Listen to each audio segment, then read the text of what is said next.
Hello everyone, and welcome to the channel with a guy with a Swedish accent. I'm going to show you today the possibility to use external effects with the Wing mixer, and there's two ways to do it. We need to understand both concepts because each of them have their own place. And as you can see, my audio is actually fed by the Wing as well right now. So my speaking channel is this one, and my guitar channel is going to be there, and it's duplicated in the first section as well. I have connected a DI box to the XLR input of the mixer, XLR number 1 to be more specific. And into that DI box, I've connected my electric guitar. So I'm going to show you how to use a guitar amp sim plugin. Well, actually, this is a standalone application, so it's much easier to show that because then it doesn't get DAW or any other application specific how to route effects within your DAW or whatever application you're using. You have to look that up for yourself. But anyway, I'm using a guitar amp sim. So, guitar into DI box, from DI box into XLR number 1 on the Wing mixer. Now here, you can see the channel input that I dedicated for this showcase. So, currently nothing is selected on this particular channel. So as I said, my guitar is coming into XLR, local input number 1. So let's assign that one. Select main input, local input, and local number 1. By the way, here you can see my voice coming in on XLR input number 8. Pretty cool feature, you can see the levels coming in. In this case, my guitar is a mono source, so there is no need to select the stereo option or even the mid-side option. And we should now be able to have a gain about 25 dB and the fader is up. So just let us try and verify that the guitar actually works.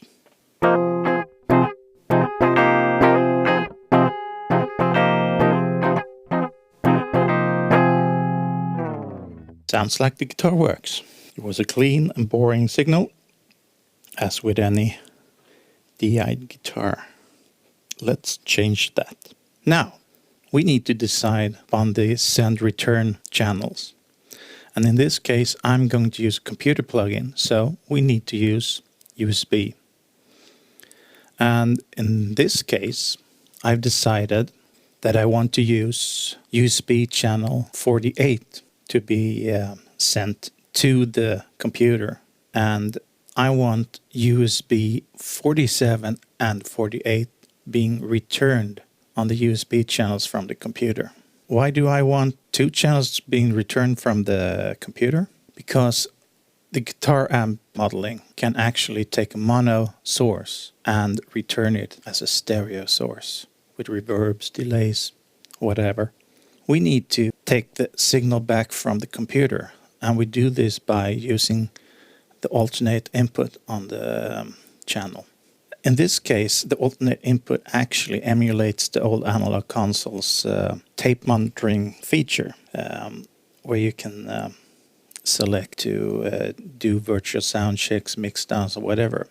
But it also acts as a send-return feature of the insert point of the old analog consoles. And it's important to understand that this insert point is right after the preamp. It's not inside any of the processing blocks here, but it's coming right after the preamp. Let's set up the return channel from the computer. We do this by selecting the source, and in this case the source is going to be USB audio, and we want to use channel 47 and 48.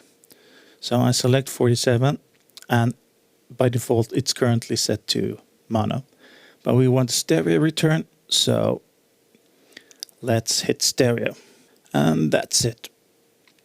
So now we get an input from my guitar into local input number 1, and we get a return signal from the computer from USB 47 and 48.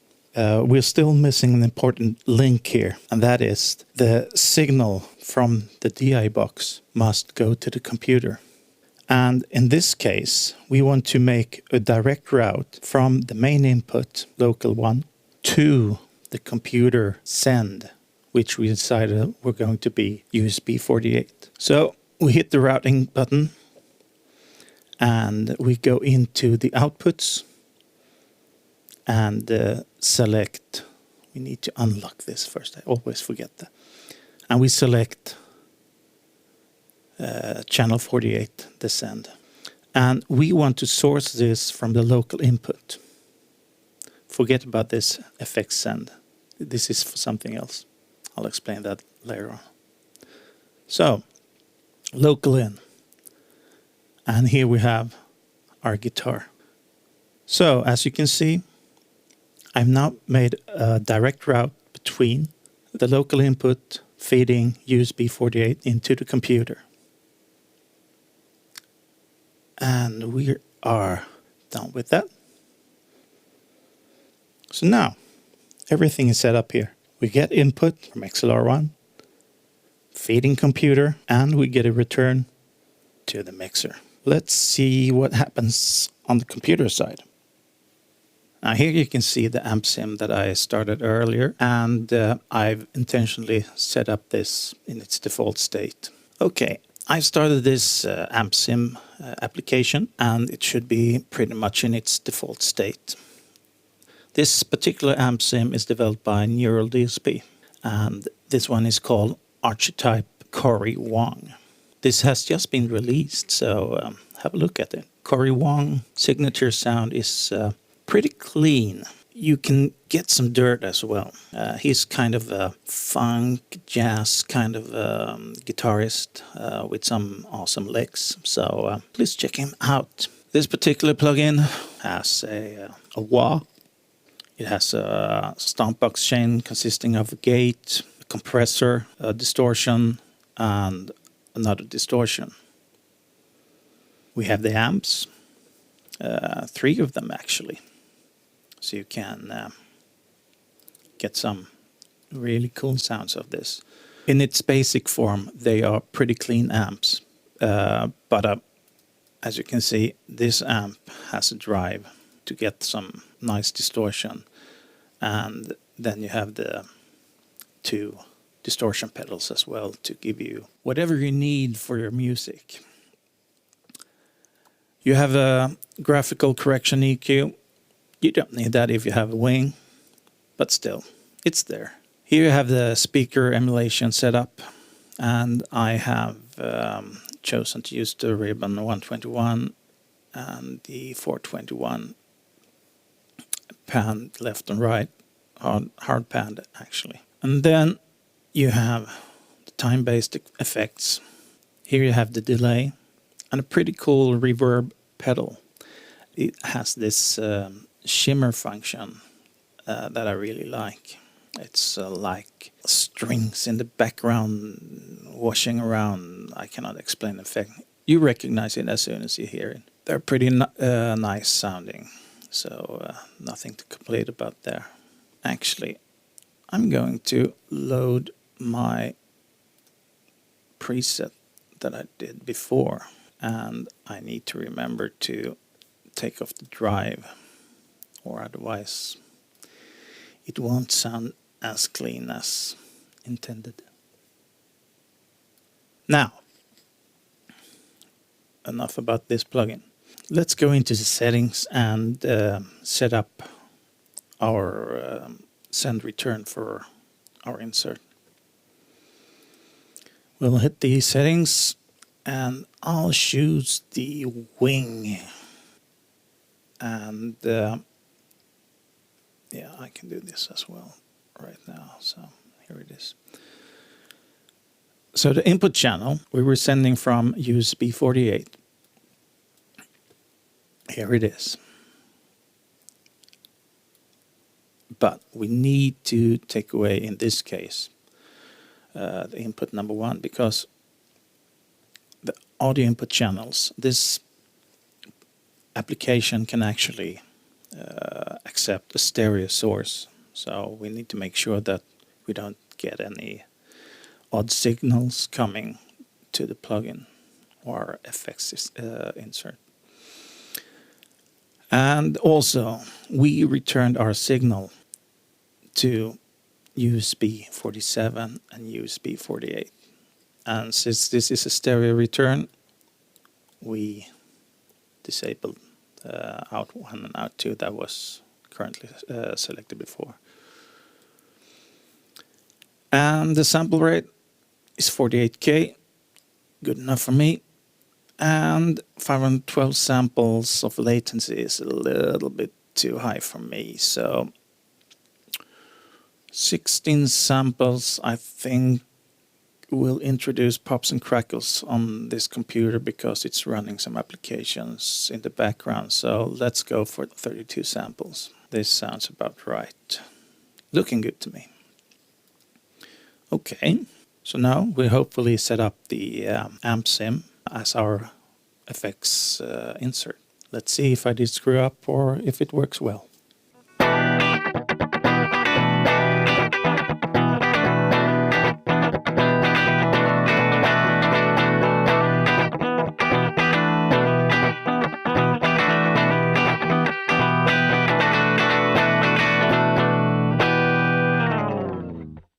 That was the clean sound. Funky clean. I should save that one. And let's go to my third channel. And here we should have some pretty nice distortion sound.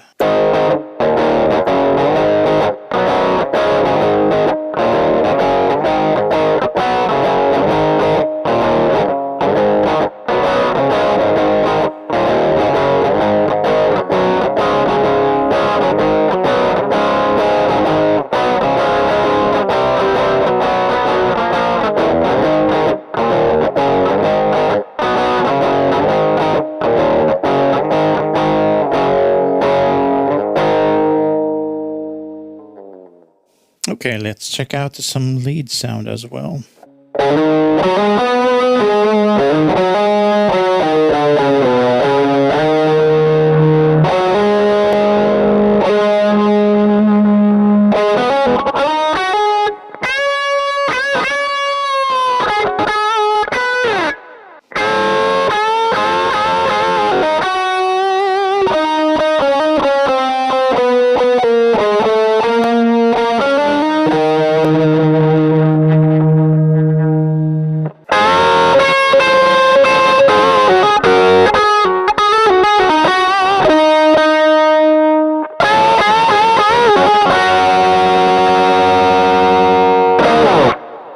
Cool, sounds good to me. And I promised you to show you the other method as well. So here we go about that. So let's go back to the main input and we can remove this one because it doesn't do anything anymore. So the second method uses the effects rack, and we have this external effect.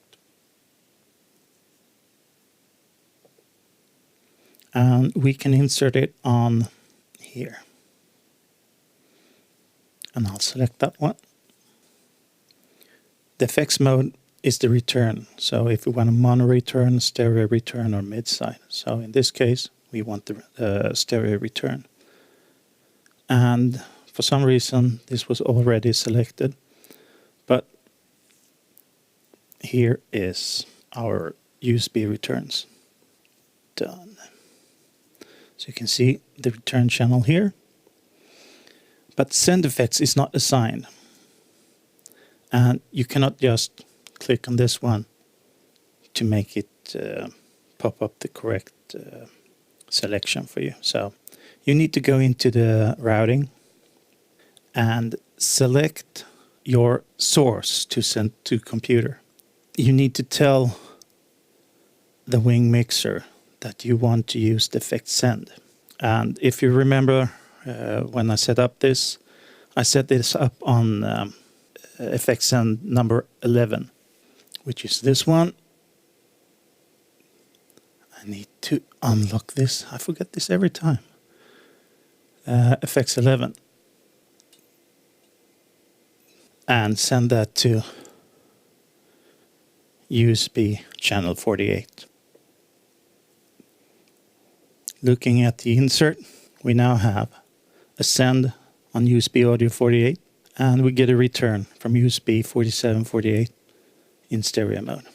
And we need to enable the effects. Let's see if this works.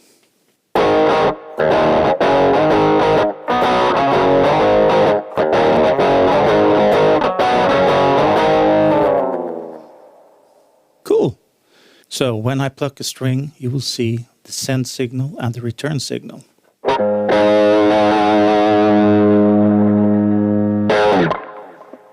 And as you can see,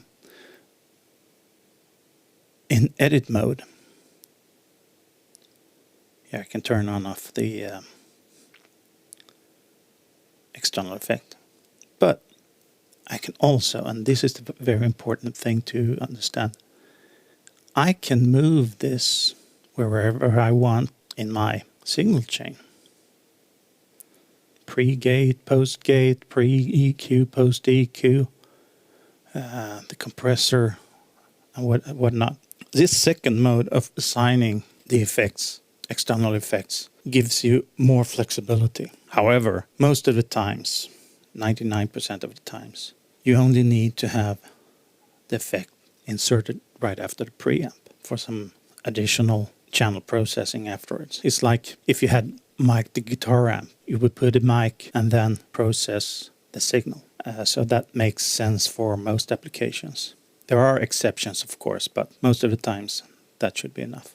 But for those times when you really need to be flexible in your application, you need to use the effects racks for this. And you're limited to the maximum of 16 effects that it offers. And one more important thing is that if you have a bus, there is no alternate input. So for buses, and that includes the main buses and the matrix buses, you need to use the effects rack to insert an external effect. And the cool thing is that the effect is already set up. So if I select my, let's do this one. I can select this one I already have on my electric guitar and replace it to my bus instead. So you don't need to reconfigure anything. It's already there. So the configuration follows the effects plugin. So the settings actually follows the plugin from the effects rack. So you can freely reassign it whenever you need to. So if I go back to my guitar, you'll see that my guitar effects is gone. And another thing about this main and alternate input thing that is very important to understand and know is that if you're using a computer as for external effects, like you're using waves or you're using whatever, should your computer crash, your sound disappears. So that is not a good thing. But you can quickly rescue the situation by switching from the return input to your main input and regain your sound. Okay, you will have a crappy channel settings, obviously, but you can set up a preset or something that you quickly enable in here. As you can see, you can quickly on-off your effects. So you can actually rescue the situation quite fast. What also is important to know is that, let's say you're using all of the 48 channels for external processing by using this method. It would be somewhat tedious to go into each channel and manually switch them. So if you make sure that you set up a channel to input select to be in auto, and that is per channel, so you need to set this up for each channel. If you now go to the setup, and here you see the input select. This one will globally switch those channels you set to auto with this single press. So you can quickly go from your external effects straight to the input instead. So that's a good feature to understand. I hope that you liked the information that I gave you and it wasn't too complicated. This is quite difficult to explain when you're sitting here alone, but hopefully my message came through. And I urge you to experiment with these two settings and configurations to see which one suits you the best. But for most cases, you should use the channel insert unless you need to do some bus processing. Other than that, I hope this finds you well and see you the next time. Bye for now.